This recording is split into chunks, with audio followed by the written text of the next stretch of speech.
É um assunto bem fora de moda, né? O boom midiático que a apropriação cultural teve como tema foi lá em 2014, 2015, né?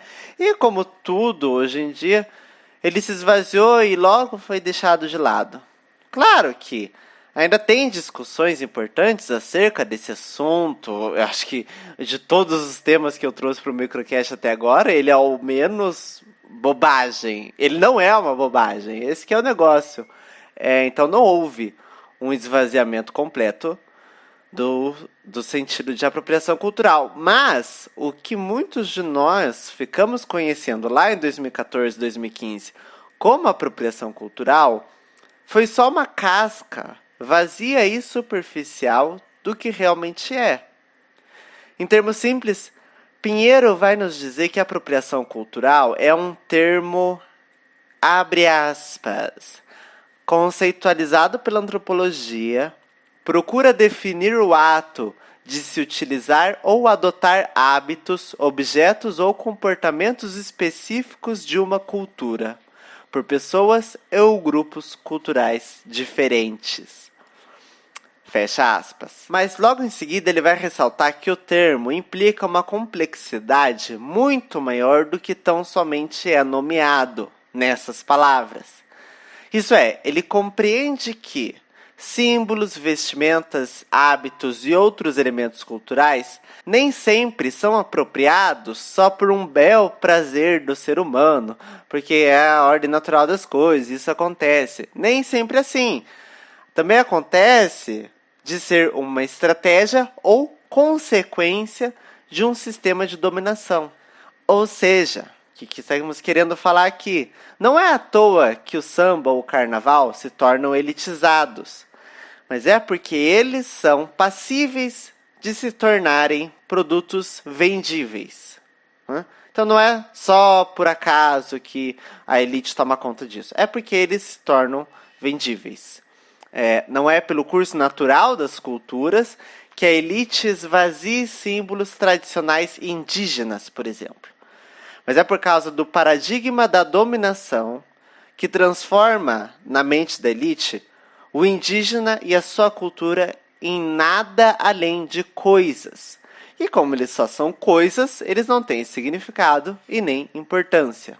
Vale ressaltar também que não existem culturas puras e intocadas.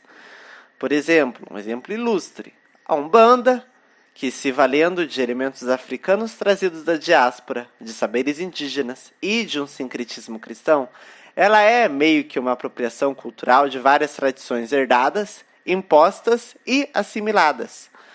No entanto, o que importa pra gente é saber quais são as diferentes raízes que levam à apropriação cultural mais do que a si própria. Porque, igual os exemplos que eu falei, apropriação de tradições, de símbolos indígenas e pela elite e pela Umbanda. Né? Só a apropriação cultural, das duas formas. Mas elas têm raízes diferentes, eles têm porquês diferentes. E isso que é legal analisar. Justamente por não existir uma pretensa pureza cultural, que ninguém em sã consciência vai negar que a Beth Carvalho é a madrinha do samba só por ser branca e o samba ser da cultura negra. Isso não faz o menor sentido. Existe uma complexidade muito maior na formação das culturas, que perpassa por raça, classe, gênero e nacionalidade, mesmo que seja de forma contraditória.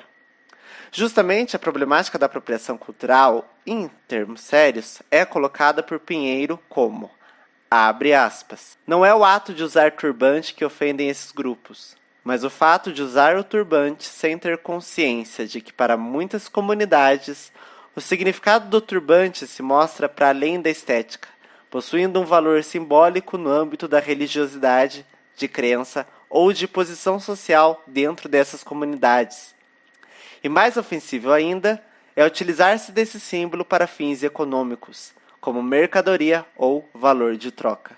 Mas então, por que eu disse no começo do microcast que o que nós ficamos conhecendo como apropriação cultural é só uma casca vazia do que realmente é? Ironicamente, o termo apropriação cultural foi culturalmente apropriado, por assim dizer, sem a complexidade do seu significado, quando, no auge de 2015, a percepção sobre o tópico era de que indivíduos que roubam símbolos de outras culturas puras. Procurou-se combater a apropriação cultural como se o tratamento de um sintoma desse conta da doença. O que eu estou querendo falar? Vamos ser mais prático, então. O interessante, naquela época, em 2014, 2015, não era avaliar a dominação dos Estados Unidos ou da sua elite branca sobre o povo indiano e a sua cultura. O problema era a Gwen Stefani usar um bindi. Esse era o problema. As diversas relações que levaram ela a fazê-lo, foda-se. Mas sim que ela estava usando e não deveria. Isso que importava. Como se, no momento em que ela deixasse de usar o bindi, pronto. Agora a Índia está livre da opressão branca porque a Gwen Stefani parou de usar o bindi. Quer dizer, não faz sentido nenhum. E mais surreal ainda, era quando as pessoas invertiam completamente o esquema de dominação. Exemplo, não foram os Estados Unidos que invadiram cultural e militarmente a Coreia do Sul. Foi o BTS que roubou a cultura americana. Engraçado, né? Todo coreano é obrigado a conhecer Beyoncé e Taylor Swift, mas o contrário não se verifica. Além disso, passaram 63 anos desde a Guerra da Coreia e os americanos não só ainda mantêm 15 bases militares em funcionamento no país, como o próprio ex-presidente Barack Obama ainda deixou claro que faria muito bom uso dela se for preciso.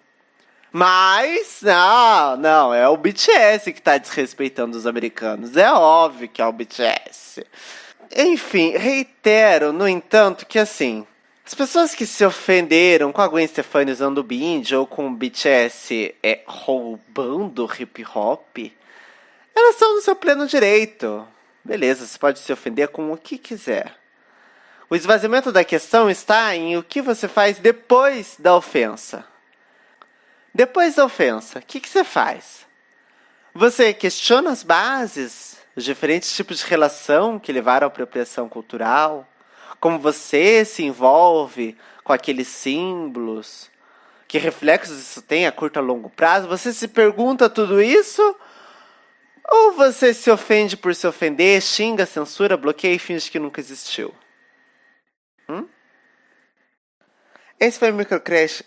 Caralho, esse foi o Microcast sobre a apropriação cultural, tá? Microcast, ok? Palavra difícil, muitos Cs, muitos Rs. Enfim, se vocês gostaram, comentem. Se vocês não gostaram, também comentem. Deem like, mandem o vídeo para quem vocês acham que deveria ouvi-lo. É isso aí. Não tem muita coisa pra falar. Vocês gostaram do episódio? Eu achei bacana. Na verdade, eu não achei bacana. Demorei horrores pra postar esse texto, porque eu não gosto muito dele e acho que... foda-se também, né? Gostou, gostou, não gostou, agora senta e chora. Ih, bobagem. Semana que vem não sei qual que vai ser o tema, vou ver. E depois eu falo, tá? Beijo depois.